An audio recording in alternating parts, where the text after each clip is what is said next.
Yes students, this is your second chapter. Second chapter का second part है। IC water से start करेंगे। हमने पढ़ा था कि इसकी रूफ जो है वह रोड पर जाकर गिरी थी। हम नेक्स्ट स्टार्ट करेंगे कि आगे क्या हुआ। IC water cascading down on my face made me change my mind in a hurry. Leaping from my bed, I found that much of the ceiling had gone through.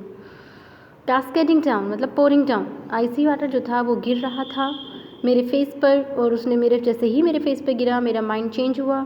जल्दी से मैं उठा, leaping from my bed, मेरे bed से मैंने छलांग लगाई and I found that much of the ceiling had gone too. और मैंने देखा कि बहुत सारी सीलिंग जो है, छत जो है अंदर की, वो जा चुकी है। Water has pouring on to my open typewriter. पानी मेरे खुले हुए टाइपराइटर पर गिर रहा था। The typewriter had been my trusted companion for close to 30 years and on to the beside radio, bed covers and clothes cupboard. तो अब क्या हुआ, टाइपराइटर जो था मेरा ट्रस्टेड कंपेनियन था, मेरा जो विश्वसनीय जो साथी था, मेरे 30 साल से मेरे बहुत ज़्यादा करीब था, उस पर पानी गिर रहा था।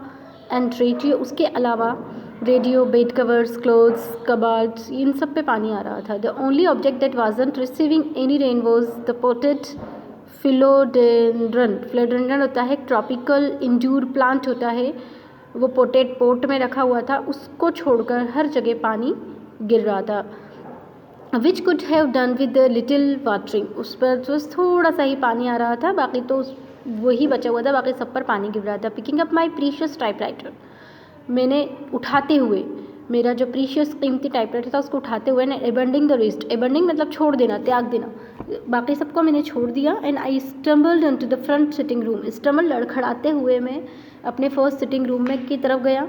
कम लाइब्रेरी, मतलब वो सिटिंग रूम भी था, लाइब्रेरी भी थी। ओनली टू फाइंड दैट, ये ढूंढने के लिए, देखने के लिए कि similar situation had developed there, ऐसी ही सेम सिचुएशन वहाँ पर हो रही है या नहीं। Water was pouring through the wooden slates running down on the bookshelves. Slates होता है हवा का झोंका, तो जो लकड़ी के जो ये बने हुआ था वुडन बुक शेल्फ्स, उस पर हवा के झोंके से पानी उन बुक्स पर जा रहा था।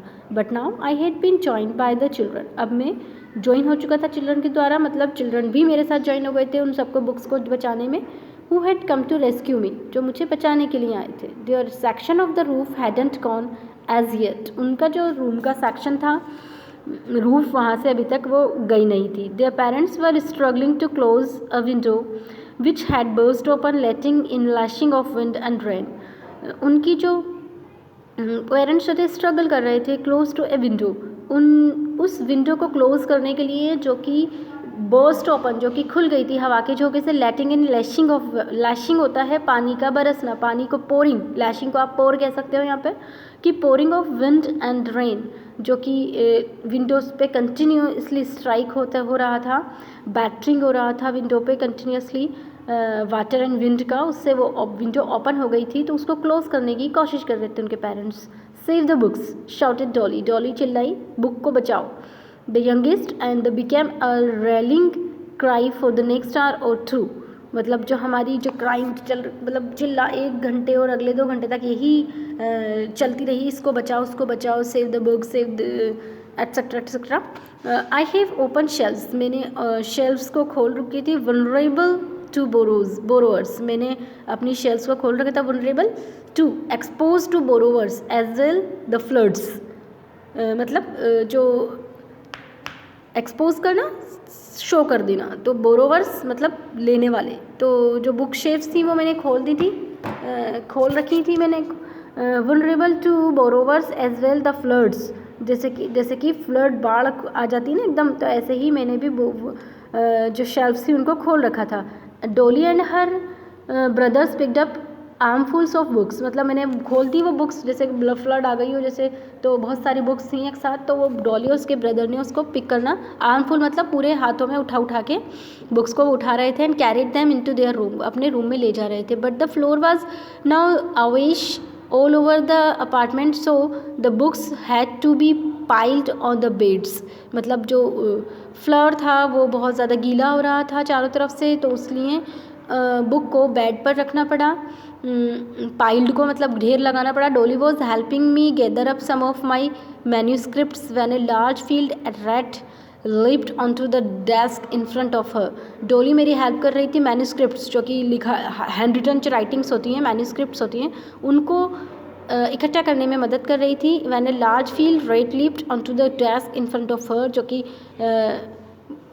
पड़ी हुई थी बहुत ज़्यादा डेस्क पर. Dolly squealed and run for the door. Squealed मतलब वो बहुत जल्दी तेज़ी से भागी और डोर की तरफ चिल्लाई और डोर की तरफ भागी. It's all right said Mukesh. It's all right, ठीक है सब ठीक है, said Mukesh, whose love of animals extends even to field rats. मतलब जो रेट थे ना वो भी डेस्क पर थे, तो उसको एनिमल के लिए मतलब उनका प्यार बहुत ज़्यादा था, तो वो कहा कि चलो ठीक है सब ठीक है. He is only sheltering from the storm. वो सिर्फ उसको शेल्टर दे रहा था, मतलब रेट्स को शेल्टर दे रहा था स्टॉर्म से. जो रेट्स उनके बुक शेल्फ पर डेस्क पर आ गए थे, है ना, उनको शेल्टर दे रहा था ओनली.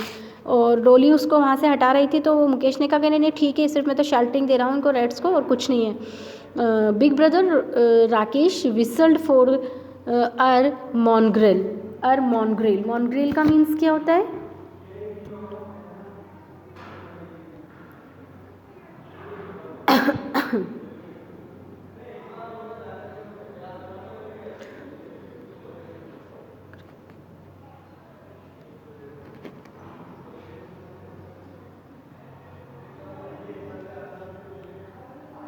मॉन्ग्रेल होता है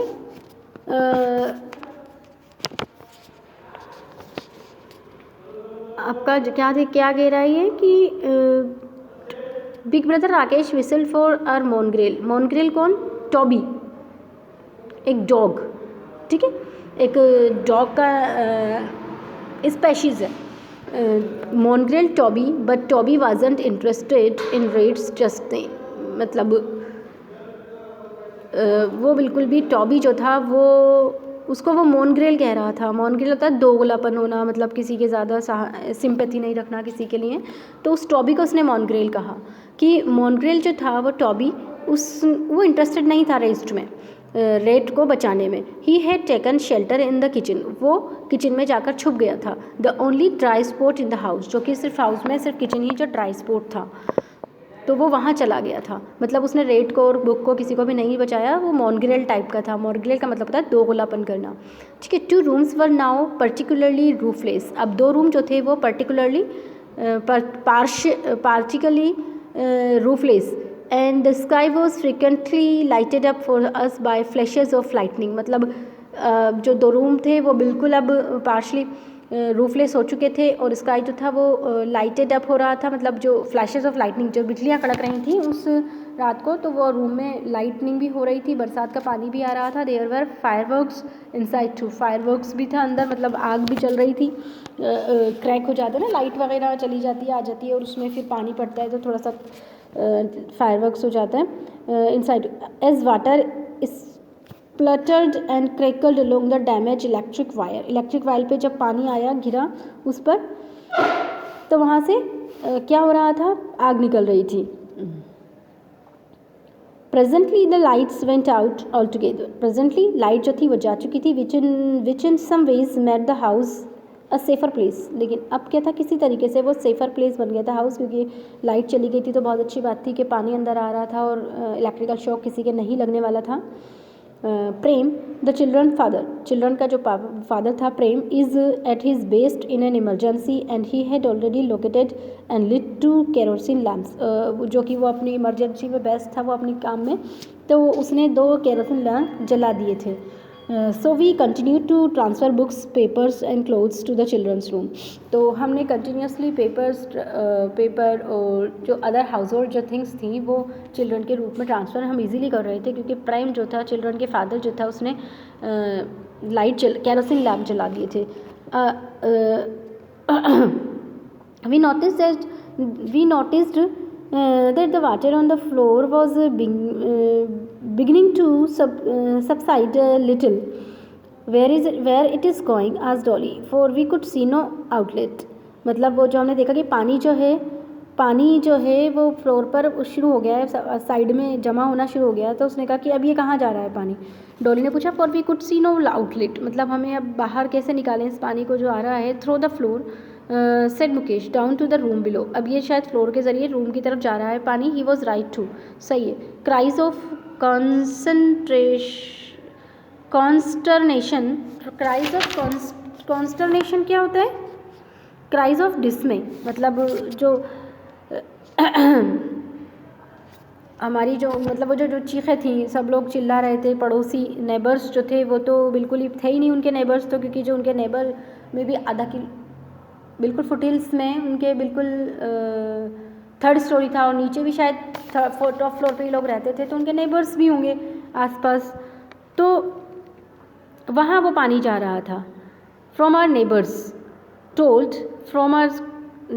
told us that they were now having their share of the floods, मतलब अब उनके घर में भी पानी जा रहा है। मतलब ये टॉप फ्लोर पे रहते थे, तो नीचे वाले फ्लोर पर इनके घर से होता हुआ, फ्लोर से होता हुआ जा रहा था। तो वहाँ से चिल्लाने की आवाज़ें आ रही थी और वो ये कह रहे थे कि हमारे घर में भी बाढ़ आ गई है। Our feet were freezing because there hadn't been time to put on enough protective footwear, हमारे जो पैर थे वो बिल्कुल जम रहे थे ठंड से, क्योंकि हमारे पास इतना टाइम नहीं था कि हम प्रोटेक्टिव फुटवेयर हम पहन सकें। And in any case shoes and slippers were now awash, मतलब वो जो स्लीपर और शूज़ थे वो सब भी गीले हो चुके थे।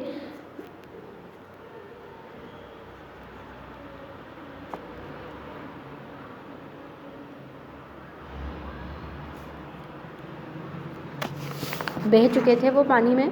Tables and chairs were also piled high with books, tables और चेयर्स पे भी बुक सेट का ढेर लगा हुआ था। I hadn't realise the considerable size of my library until that night, मैंने कभी नहीं रियलाइज़ किया था साइज़ अपनी लाइब्रेरी का जितना कि मैंने उस रात तक। The available beds were pushed into the driest corner, और जो अवेलेबल जो बेड थे वो उनको ड्राइएस्ट मतलब सूखे कॉर्नर में ले जाया गया ऑफ द चिल्ड्रन रूम में। And there huddled in blankets and quilts, और उनको ब्लैकेट्स और क्विल्स से ढक दिया गया। We spend the remaining hours of the night while the storm continue to threaten further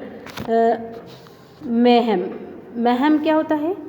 disorder और चाउस, मतलब जो चाउस जो आवाज़ दुख जो था हमारा, आगे आने वाली जो हमारी जो परेशानियाँ थी उसकी जो थिएटर हमें मिल रही थी। कंटिन्यू बरसात हो रही थी तो हमें डर लग रहा था उस सब चीज़ों से कि क्या होने वाला है आगे। तो हमने हमारा पूरा रात बस इसी तरीके से हमने गुजारी सोचते हुए कि अब आगे क्या होगा। But then we find fell and it began to snow, जब हमने but then the wind fell and it began to snow, जब हवा थोड़ी रुकी और बस स्नोफॉल होना स्टार्ट हुई। Through the door to the sitting room I could see snowflakes drifting through the gaps in the ceiling, settling on picture frames, squatters and miscellaneous ornaments, mundane things, ordinary things। मतलब मैंने देखा कि जो स्नोफ्लैक्स हैं, snow है, वो चारों तरफ जम रहे हैं गैप्स पे, सीलिंग पर, पिक्चर फ्रेम पर, सब पे ये क्या था, स्नोफ्लैक्स आके जमने लगा था।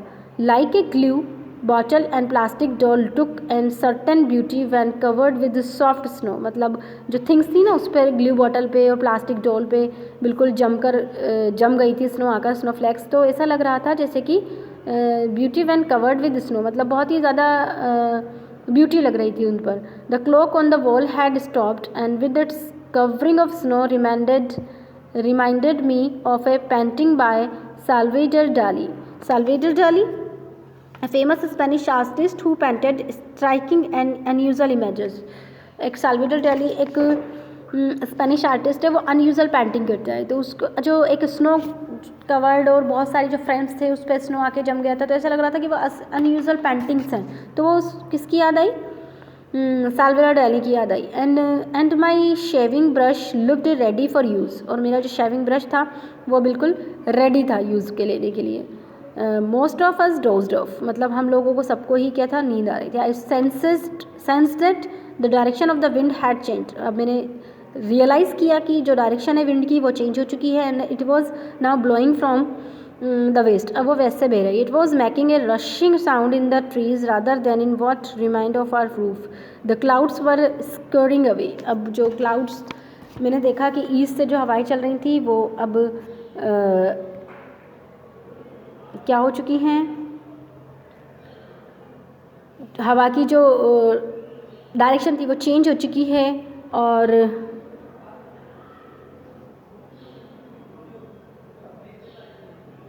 विंड की हवा की जो थी ब्लोइंग फ्रॉम द वेस्ट, अब वो वेस्ट से बह रही हैं. और एक सेकेंड,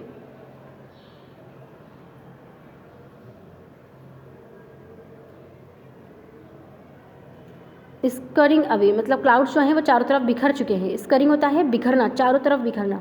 तो एक जगह जमे हुए नहीं हैं, वो पूरे आसमान में चारों तरफ स्काई में बिखर चुके हैं. व्हेन डॉन ब्रेक, जब सुबह हुई, we found the window panes encrusted with snow, encrusted with covered with snow and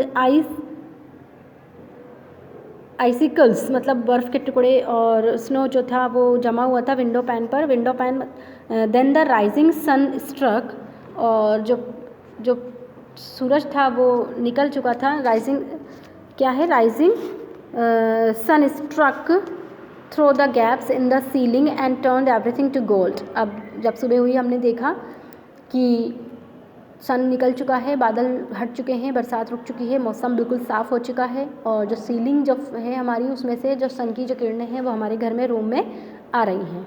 snow crystals glinted like diamonds on the empty book shelves. Empty book shelf पे जो snow जो जम चुका था वो बिल्कुल उस पर जब सनरेज पड़ रही थी तो वो बिल्कुल डायमंड्स की तरह चमक रहे थे. I crept into my abandoned bedroom. Abandoned मतलब त्यागा हुआ, छोड़ा हुआ, जो मैंने छोड़ चुका था अपना बेडरूम में, वहाँ गया. To find the philodendron looking like a Christmas tree. Philodendron मतलब वो जो पेड़ था, ट्रॉपिकल जो ट्री था, उसको देखा मैंने कि वो बिल्कुल क्रिसमस ट्री की तरह लग रहा था क्योंकि उस पर भी स्नो फ्लैक्स जमे हुए थे. Prem went out to find a carpenter and tinsmith. Prem बाहर गए कारपेंटर को और टिन स्मिथ को, जो टिन वगैरह शर्ट को जमाता है, उनको. While the rest of us started putting things in the sun to dry. और हम लोग जो बचे थे, हम लोगों ने सन में उन सारी चीज़ों को सुखाने के लिए रखने लगे. And by evening we had got much of the roof on again. हम शाम तक हमने रूफ वापस पा ली थी, मतलब वापस हमारी रूफ सेट हो गई थी. Vacant houses are impossible to find in Mussoorie. खाली जो जगह होती है वो मसूरी में मिलना बहुत मुश्किल है, खाली house Mussoorie. So there was no question of moving. कोई क्वेश्चन नहीं था मूविंग करने का कि यहाँ से मूव कर लें, क्योंकि मसूरी में खाली हाउस मिलते ही नहीं है. क्योंकि मसूरी जो है हिल स्टेशन है और सब लोग घूमने आते हैं वहाँ पे, तो इसलिए विजिटर्स होते हैं तो खाली हाउस तो मिल ही नहीं सकता है. तो इसीलिए हम वहाँ पे कहीं और मूव करना का तो क्वेश्चन ही नहीं था.